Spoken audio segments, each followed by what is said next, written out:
Hello and welcome to another Star Citizen podcast. It's the 29th of September. It's the end of September. We're going into October. I'm here. I'm BoredGamer. I'm with Zinnia. Zinnia's going to pick up a car in a second, so we're going to make a quick podcast. Hi, Zin. Say hello. Hello. Perfect. We're going to be talking about Alpha 4.3.2, which is the October patch, potentially the CitizenCon patch. We're going to be talking about some players getting they're not banned. They've been temporarily suspended for blocking access to GrimHex. Ooh. Yeah, talk about that quick. There's a new type of test group. There's the Day of the Vara about to start. CitizenCon in a couple of weeks, less than a couple of weeks. And CIG have this really cool internal mini theatre at their studio. And I want to very briefly talk about that as well. So, Zin, how are you doing? I'm all right, mate. Why are we being quick? Zin, why are we quick? Because a month or two ago, my car broke down and I needed to get a new car, and we finally found a new car and we can actually pick it up today. Yeah, so we're going to power through this one, and then Zin's going to send me a picture of her car and I'll chuck it up on the social media. Yeah, right? We'll do something like that. So exciting. Yeah. Well, people want to know. I mean, no one knows what I do, though all it would be is pictures of board games in my house.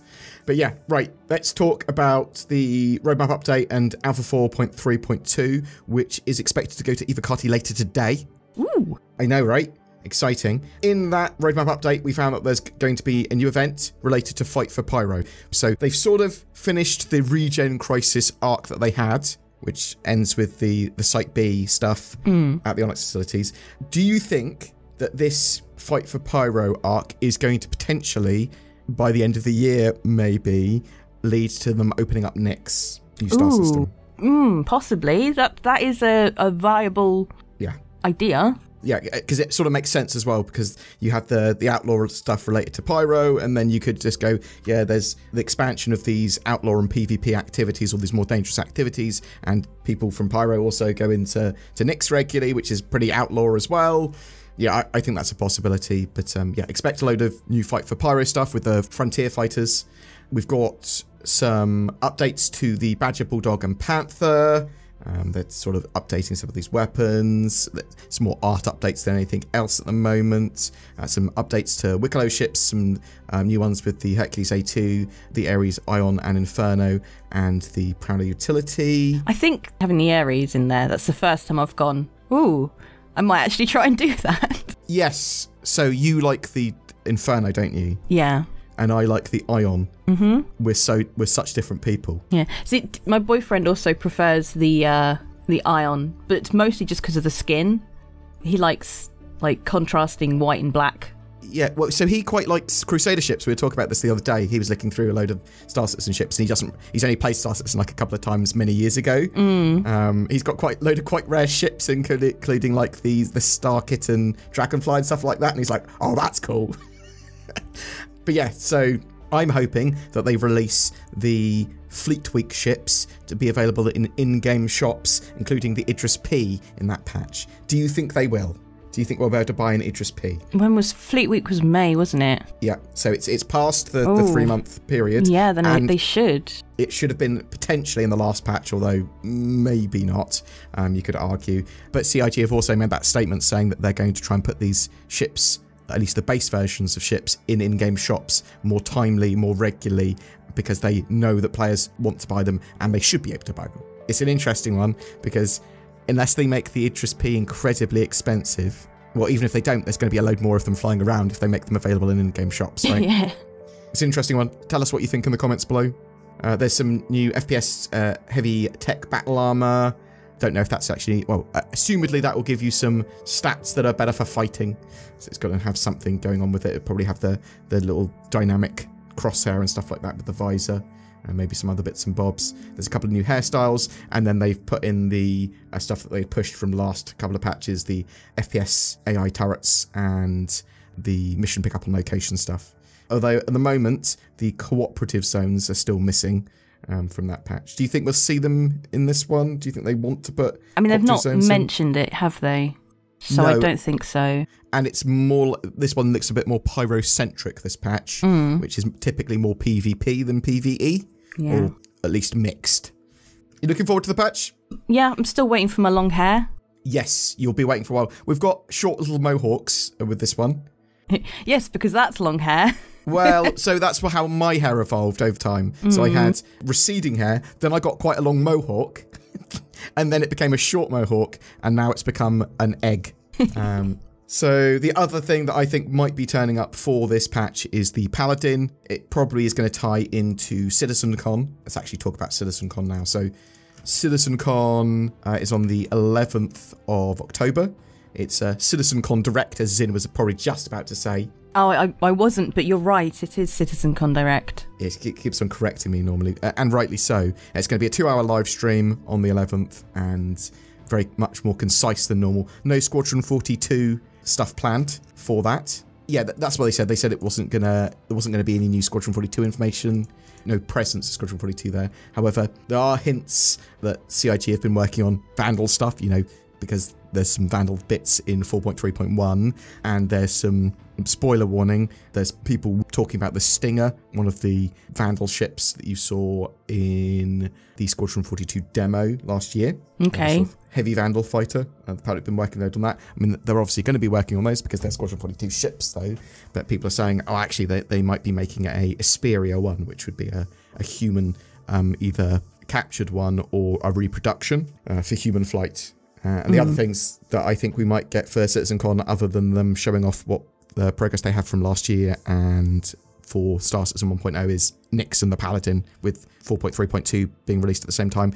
Is that the sort of stuff you're expecting for CitizenCon as well, or not? Yeah. Like I said, I want to see more 1.0 development. Like, where are they going? Where are they getting on with these? And is there any possible timeline of when this stuff might come out? Because obviously, it's all going to come out at some point before 1.0. It's just when it's all out, that'll basically be an announcement going, it's 1.0. Yeah, it's either before or with 1.0, but pretty much all of it should be coming kind of before, I would expect, because, yeah, as you said, once it's all in and working, then they'll go, 1.0 is released, and no more resets, which is a big thing for Star Citizen. It is effectively their MVP, their minimum viable product, and it will mark the release of the game, but there's a load more to do after that. Is there anything else you're expecting to see at CitizenCon? Not that I can think of. No. Okay, well, hopefully we'll see some updates to ships, new ships and stuff as well, and we don't know that 4.3.2 is going to be released with CitizenCon. It might be released after, or just before. We don't know, but it looks likely that it will release at the same time, and looks likely that that Paladin, that Anvil gunship, is going to be released at the same time, and then the Perseus for the Intergalactic Aerospace Expo. Zin! Yeah. Day of Vara, that potentially starts 1st of October. So it's Halloween for Star Citizen, basically. Although it's like properly celebrated on like the 27th, 28th of October. Did I do any Vara lore? You might have a while ago. If not, we'll do it at some point, probably soon. So one of the things you'll get with this is them selling some interestingly skinned ships. Previous ones have been green or purple and like shiny purple, and this one looks like it's sort of orangey. It looks more bronze. I'm hoping it's going to look better than that, because well, that's just a sneak peek at a weird with weird lighting. Right? Yeah. We'll have to wait and see if these are any good and for what ships they are available for. The sneak peek looks like it's available for the Polaris. Also, the other thing that will be going on in-game will be, well, at least last year, you were able to find the exclusive costumes in like containers and that sort of stuff. So there might be some event-based stuff around that. Before that, they've also had Arena Commander Spooky Skeleton Gun game, where you can get some rewards for completing that. They've had take out 20 unique people, 50 unique people to get a mask. There's a lot of stuff they've done previously. I'd expect them to be doing a little bit more than before because of the year of playability and their focus on monthly patches. Do you think it's just going to be more of the same from previous years, Sin, or do you think that actually they might evolve an event somewhat? I think it's going to be more or less the same. Okay, and maybe a slight variation or something, but yeah. That might make sense because of they're working on CitizenCon, right? I know it's only a couple of hours, but they're heads down either doing Squadron 42, doing monthly patches, or getting CitizenCon stuff ready. Mostly pre-recorded 2-hour session. It's not going to be as much effort as physical CitizenCons. Zin. Yes. Do you think people should have been temporarily banned or suspended for blocking access to GrimHex? It's a difficult one, isn't it? I was just reading the what had happened. So I'll briefly summarise. Some org or some group of pirates block access to enter or leave GrimHex, and they contact the players that want to enter or exit, and they try and charge them money, or they chase them off. And the people that were doing that, some of them at least, have been temporarily banned for doing that. They're a little bit upset, and potentially rightly so, or not based on your point of view, because GrimHex isn't a proper starting zone. Although I do think you get relocated there if you've got a crime stat of 3 or above, as long as you don't get captured. But yeah, I haven't been a criminal for a while, to be honest. So there's no true green zone there protecting you, so people can shoot their pew-pews, but there are turrets there that are destructible. So do you think this is against terms of service? Because I believe it technically is, but you could argue that it's not, because it's something you can do in-game. So yeah, it is technically against terms of service. However, I'm reading what the guy, he's taking it from the rules of conduct. And to me, the statement is a bit vague and can be interpreted in different ways. Yeah, I feel like it's almost vague by intentionally, so they can apply it how they want. I think, because it says, so interfere with the ability of others to enjoy playing an RSI service or take actions that interfere with or materially increase the cost to provide an RSI service for the enjoyment of all its users. Okay, well, so you can't do PvP then? Yeah, you can't do PvP, you can't do piracy. That's how I would read that. But obviously these are things that are technically allowed in game. Also, you could report for people for not letting you pirate them. Yeah. It's a very vague... I mean, so it does look like they had a temporary suspension. Yeah. I don't know, a 3-day suspension. That's not too bad. It's not too bad. In my opinion. But if that is legitimate gameplay to you, and you thought and expected it to be legitimate gameplay, might have been doing it for years based on previous CIG statements saying, oh, you kinda can do this sort of thing, because it's pirate, you can blockade.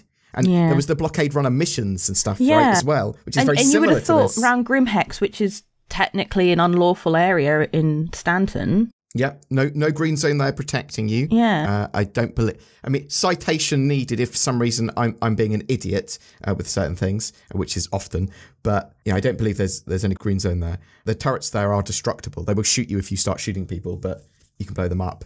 I think some people would argue it's griefing. Some people would argue it's against terms of service. I do think there are ways around that. I mean, you could just literally bug out. I suppose if you transferred there and people are blocking the gate and not letting you leave, or if they're server hopping to try and get you as well, that's... I mean, that's a good point. You yourself could server hop. Yeah. To get past it. So for me, I think it might be GrimHex is the problem and might need a little tweak. Yeah. I don't want stuff to be handled outside of the game unless... as much stuff that can be handled in-game, the better, and game systems to prevent and allow certain gameplay. I thought this was mostly okay to do, as long as they're not pad ramming you repeatedly. And I suppose what I want is, if people are doing this, for the system to create and generate ways for you to be able to deal with those people. So I can't leave GrimHex. What's going to happen? Well, something's going to turn up to dislodge those people. Yeah, I was going to say, whoever because I can't remember how GrimHex works, in law, but whoever the prevalent group is that runs GrimHex, they come along and go, well, this isn't right. We want people to be able to come here as freely as they want, because we want the monies coming through.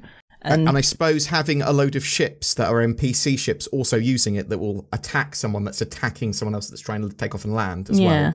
That'll make stuff more it's a difficult one, because what if these people have agreed, just like 2 individuals who have agreed to PvP or whatever, It's a difficult one to manage. I just want more systems in-game to be able to prevent this, so that people don't go, or was that legitimate gameplay? You don't need to think about it. Go, yes, it's all legitimate gameplay because it's allowed in the system. Tell us what you think in the comments below. Some people are going to be like, there's no way these people should have been banned. Other people are like, good, they've been banned.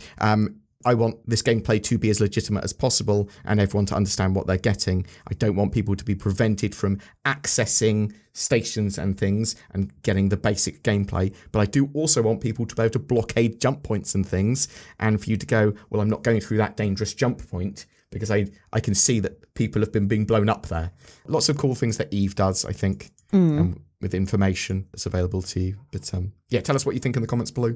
Zin. Yeah. There's a new test group that's not Evocati. Yes. So what do you think of this? Because this is like a small group of focus testers based on, CIG picked them based on metrics that they've got, that they've collected on people and things like that.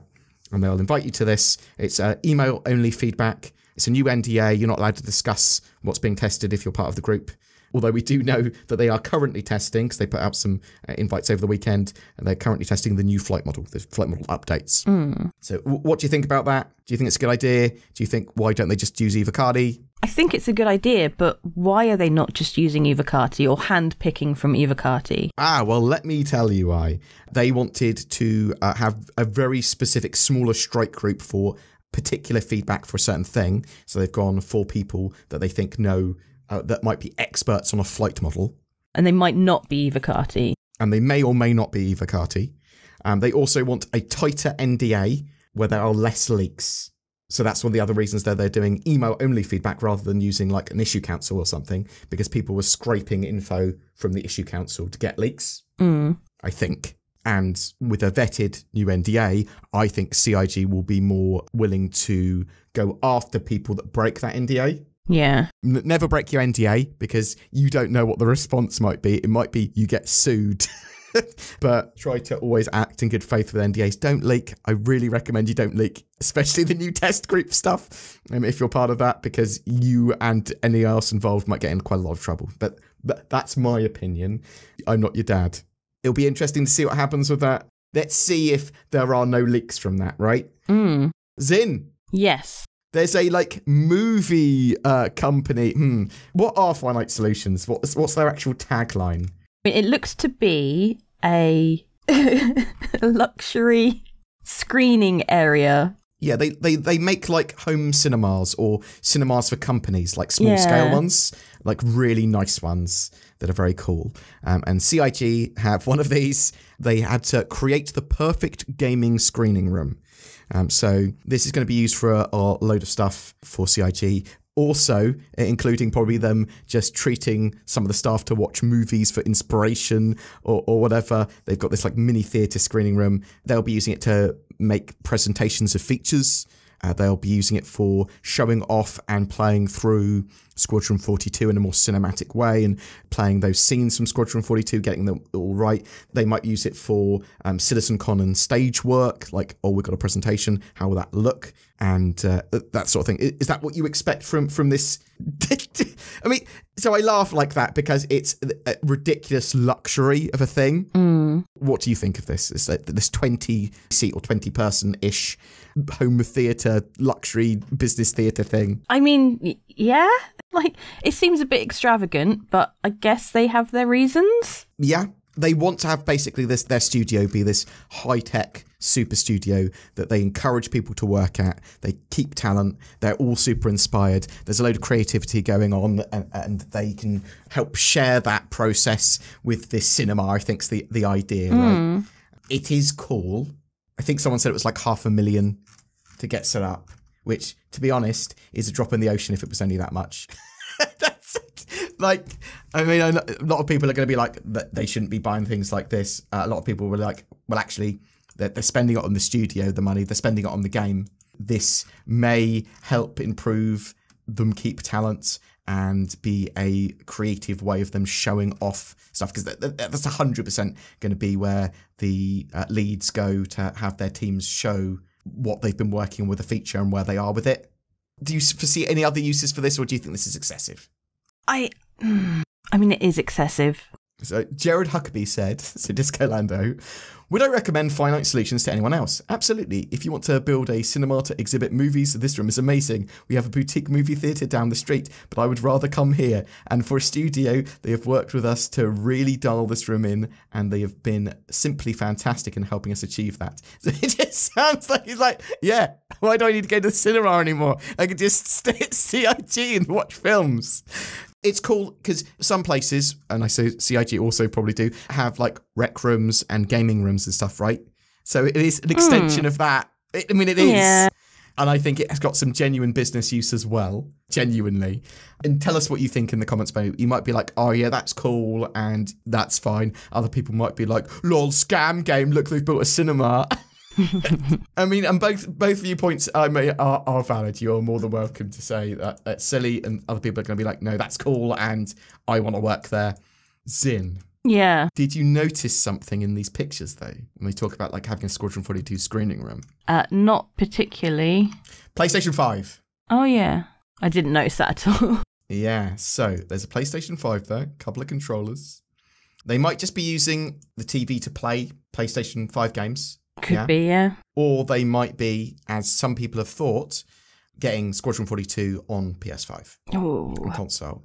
Now, you make that sound because you're worried that it's going to be a console port going to the PC. No, I'm not worried about that. I don't think a game with that much high fidelity should be on consoles. I don't think the consoles can handle it. Yes, and I think that's the issue. If they can, fine. I do not want another Cyberpunk situation. And Star Citizen was basically sold as this is for PC gamers by PC gamers because PC's the only way we can do this. However, that was almost a decade and a half ago. If they can do it without it being a sloppy port and people have a great experience on the PlayStation 5 without much in the way of concessions, fine. But it might be, I am slightly concerned. I mean, it might not be being ported to the PlayStation 5. It might just be a PS5 there. Yeah? Yeah. I'm interested to know what other people think.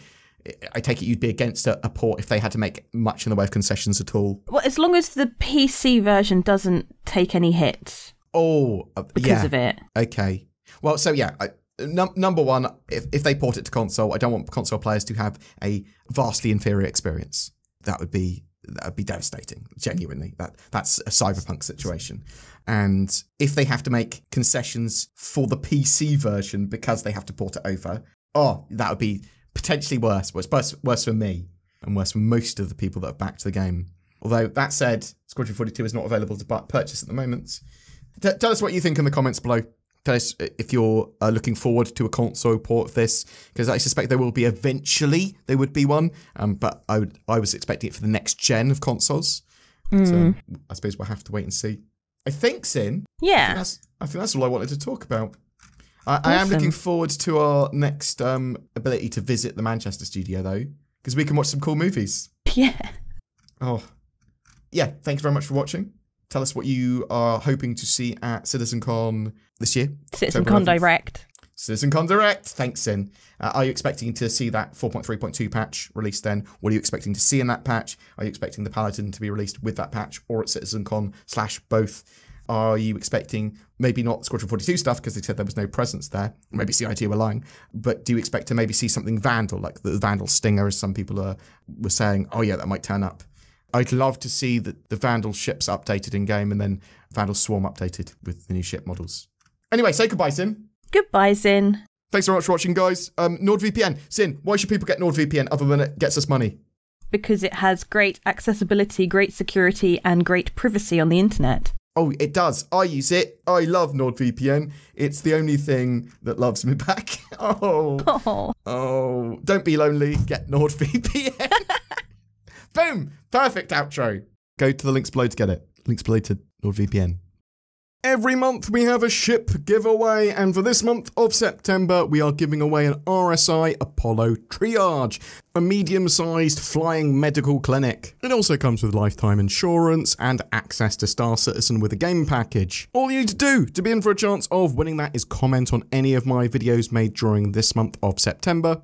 If you would like to further support the channel, please remember to like, share, subscribe, watch my other videos on the channel for everything Star Citizen related. There's a load of useful links below as well to a load of stuff that I support or support me in some way with like NordVPN and all that sort of jazz, Game Glass, loads of cool stuff. But also, you could clickety-click on the join button under my videos to help support the channel even more by giving a little bit of money. Oh, isn't that good? Get a load of exclusive little bonuses as well. Or you can use Patreon to do pretty much the same thing, whatever you fancy. Thank you so much for watching. I hope you have a great September, and I'll see you in the verse.